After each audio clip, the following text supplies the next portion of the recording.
जय जय विश्व सुख सत्तानंद श्रीमद स्वामी नीलकंठ महाप्रभु प्रेमानंदे हरिध्वनि बोल मन हरि बोल।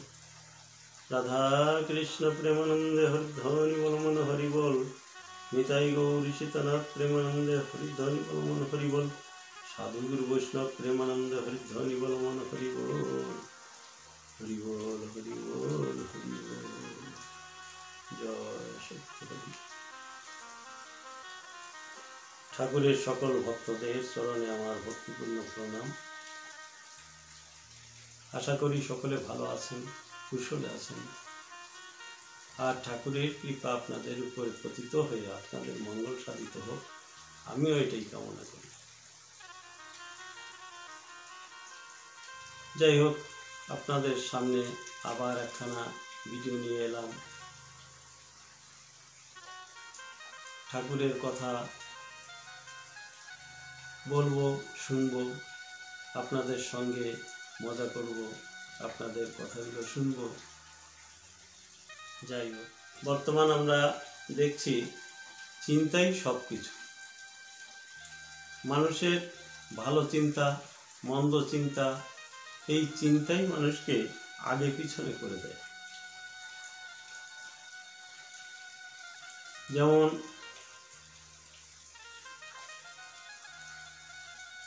শাস্ত্রে বলা হয়েছে,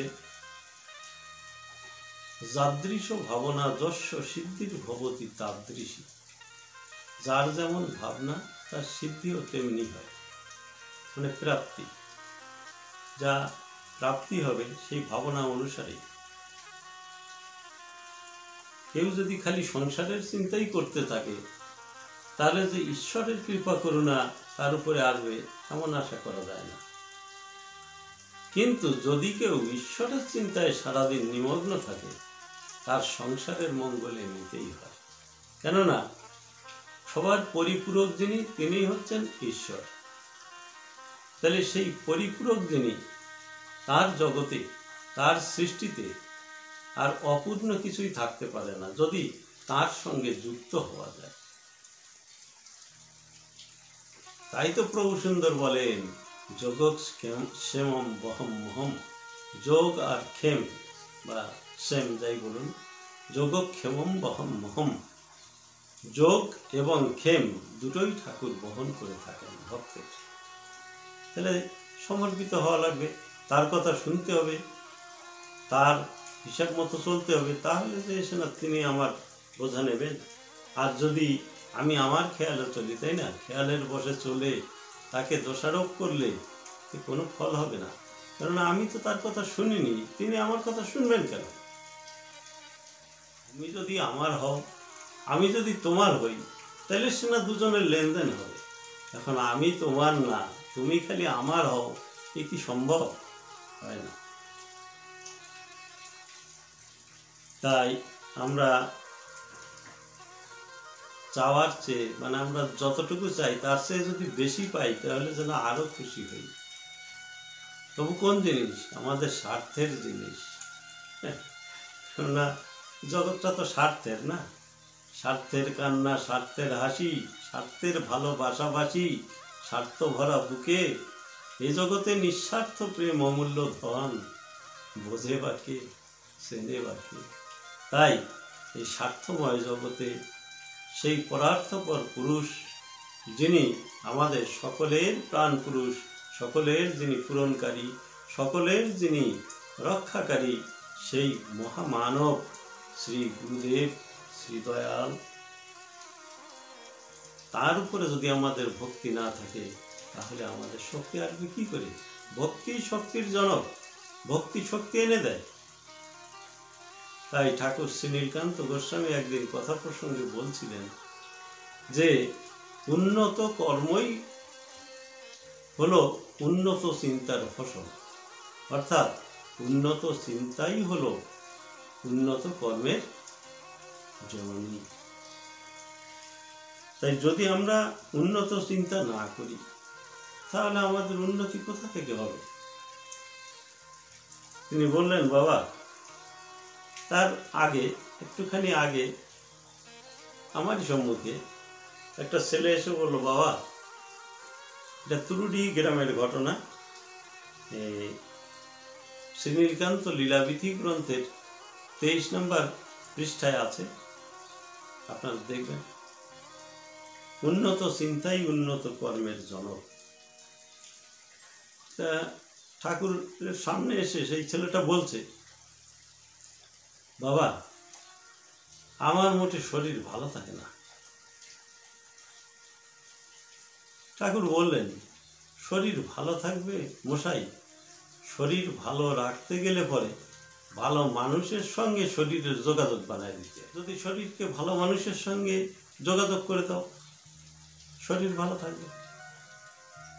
আর যদি ভালো করে না করে দাও যোগাযোগ, তাহলে হবে কি করে? এই জন্য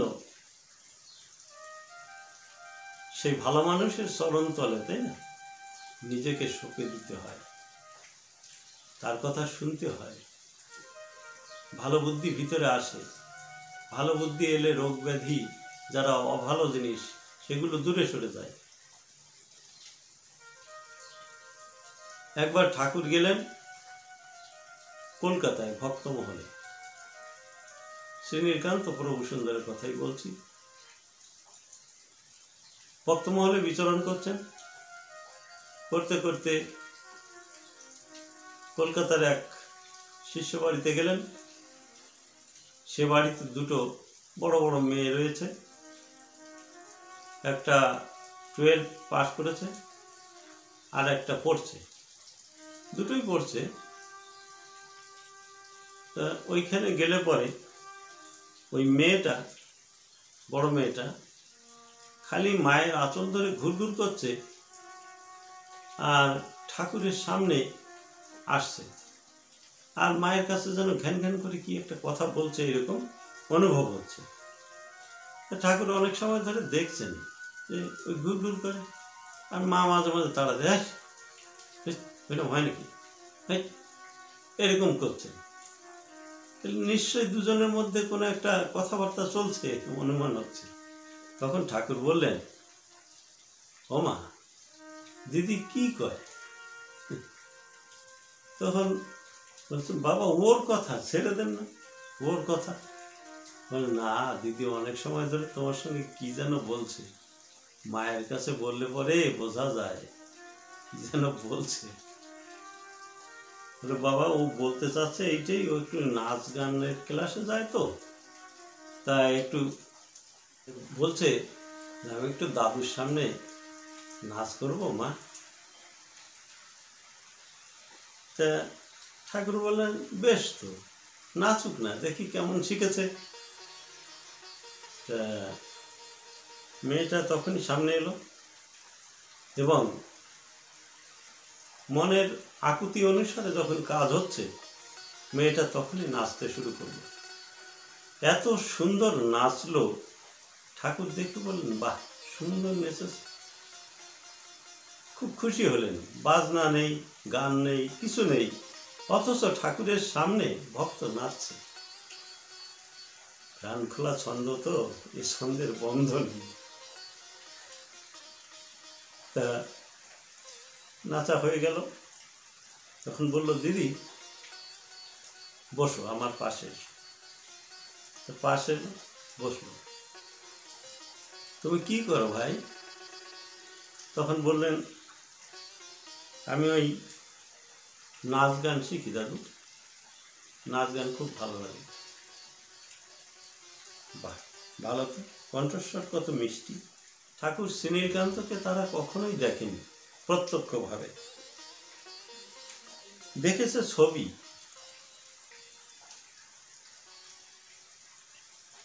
দেখেছে ছবি, যে ছবিতে সকাল সন্ধ্যা তার মা ধূপ ধুনা দেয়, মালা দেয়, তিলক পরায়, চন্দন পরায়, সব কিছু দিয়ে পূজা করে, আর চোখের জলে ভেসে যায়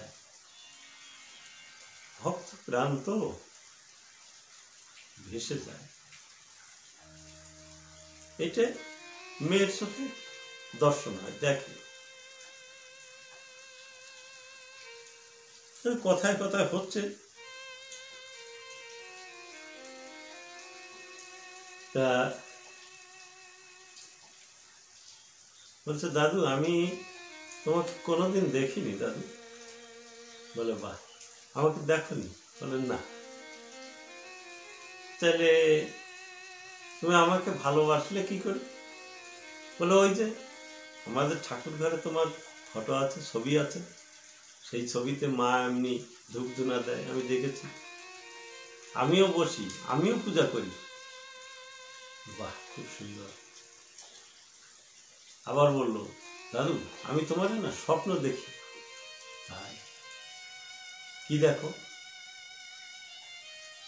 তো বললো, আমি স্বপ্ন দেখি আমি এই যেমন বসে আছে না, ফটোয় যেমন বসে আছো তুমি, এমনি আমি দেখি ফটোয় তুমি বসে আছো, তোমাকে মালা দিচ্ছি, তোমাকে চন্দন দিচ্ছি, তিলক দিয়ে সাজাচ্ছি, ফুল দিয়ে তোমাকে মানে সাজাচ্ছি, এসবগুলো দেখি আমি। বাহ, আর কিছু দেখো না? বল না, এইগুলো দেখে আমার আনন্দ হয়, খুব খুশি লাগে। বলে, বাহ। কাগজের পরে কালির আঁচড় দেওয়া সেই মানুষটাকে দেখে ভালোবেসে, তাই না, যদি এতখানি এগোনো যায়, প্রত্যক্ষ দেখে নাই তবু এত ভালোবাসা তারপরে জন্মে গেছে। আজ সেই কাগজের উপরে কালির আঁচড় টানা মানুষটা সামনে দেখে সেই মেয়েটা যে কেমন হয়ে যাচ্ছে, এ আমি কি করে বুঝাবো যে এই সেই মানুষ? কোনোদিন দেখি নাই যারে, তবু যেন চিনি, মনে হয় তার সাথে ছিল কত দিকি কিনি।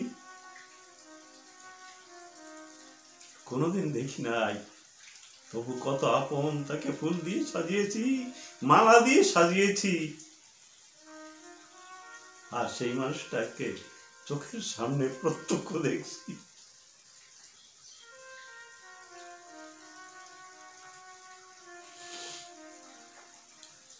যাই হোক, মেয়েটা চলে, এই যে কি আনন্দ হচ্ছে সকলের মনে, ভাষা দিয়ে তা বোঝানো যায় না। ভাষা যেখানে হার মেনে যায়, অদ্যাবধি জগতে এমন কোনো ভাষা সৃষ্টি হয়নি যে ভাষা ভক্ত মনের অবস্থা যথাযথভাবে প্রকাশ করতে পারে বা ফিরেছে, এমন ভাষা জগতে সৃষ্টি হয় নাই। আর সেই ভাষাকে আমি তুলে ধরব, সম্ভব নয়।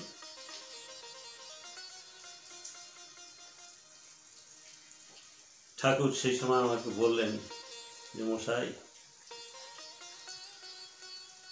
ওরাও স্বপ্ন দেখে, তাহলে ওরা স্বপ্ন দেখে ঠাকুরকে ফুল দিয়ে সাজায়, আর তোরাও স্বপ্ন দেখোস, তোরা কি দেখোস? বাবা আমার পেটের ব্যথা সারিয়ে দিচ্ছে, বাবা আমার মাথা ব্যথা সারিয়ে দিচ্ছে, বাবা আমার ওই কাজটা করে দিচ্ছে, এই দেখোস। চিন্তায় দেখছিস কত ব্যবধান? চিন্তায় এই ব্যবধান। কেউ আত্মসুখে সুখী হয়, আর কেউ কৃষ্ণ সুখে সুখী হয়।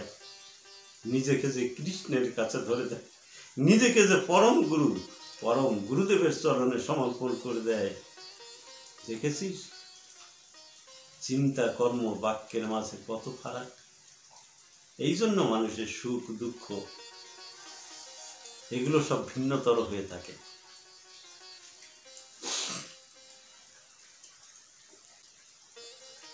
তাই চিন্তা উন্নত রাখবা বাবা, সবসময় মনে করবা এই চিন্তা তুমি যেমনই ভাববে তাকে, তোমার সেই জগতেই স্থান হয়ে থাকবে।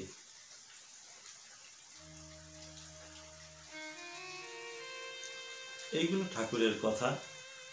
ঠাকুরের কথা যেমন শুনেছিলাম তেমনি আপনাদের সামনে তুলে ধরলাম। এর মধ্যে আমার কোনো বাহাদুরি নেই। ভক্ত মনের কথা তো ভক্তরাই বুঝতে পারে। ও অভক্তি কি বোঝে নাকি ওই ছাই? আমার মনে ওই ভক্তিভাব আসে না, বুঝতে পারি না। কিন্তু ওই যেমন বলদে বোঝা হয়ে বেড়ায় না, আমি তেমনি বেড়াচ্ছি ঠাকুরের কথাগুলো এনে ঠাকুরের ভক্তদের সামনে তুলে ধরছি যে তোমাদের জিনিস বাবা তোমরাই নিয়ে নাও, আমি দূরে থাকি। ও জিনিসে তো আমার অধিকার নেই কিছু। ও তো ভগবানের জিনিস ভক্তরা নেবে, ওখানে আমার কি আছে? আমি তো শুধু বয়ে এনে দিচ্ছি, এইটুকুই আমার অধিকার, তাছাড়া অধিকার নেই। যাই হোক, সকলেই ভালো থাকুন, সকলেই সুন্দর থাকুন। ঠাকুর আপনাদের সকলের মঙ্গল করুন। জয় জয় বিশ্ব সুখ সত্তানন্দ শ্রীমৎ স্বামী নীলকান্ত মহাপ্রভু প্রেমানন্দে হরিধ্বনি বল মন হরি বল। শ্রী শ্রীমা মাধুর্যময়ী দেবী প্রেমানন্দে হরিধ্বনি বল মন হরি বল। রাধা কৃষ্ণ প্রেমানন্দে হরিধ্বনি বল মন হরি বল। নিতাই গৌর সীতানাথ প্রেমানন্দে হরিধ্বনি বল মন হরি বল। সর্বসাধু গুরু বৈষ্ণব প্রেমানন্দে হরিধ্বনি বল মন হরি বল। হরি বল, হরি বল। জয় সত্য হরি, জয় শ্রী নীলকান্ত মহাপ্রভু, জয় মা মাধুর্যময়ী দেবী। সকলেই ভালো থাকবেন, সকলেই ঠাকুরের নাম করবেন।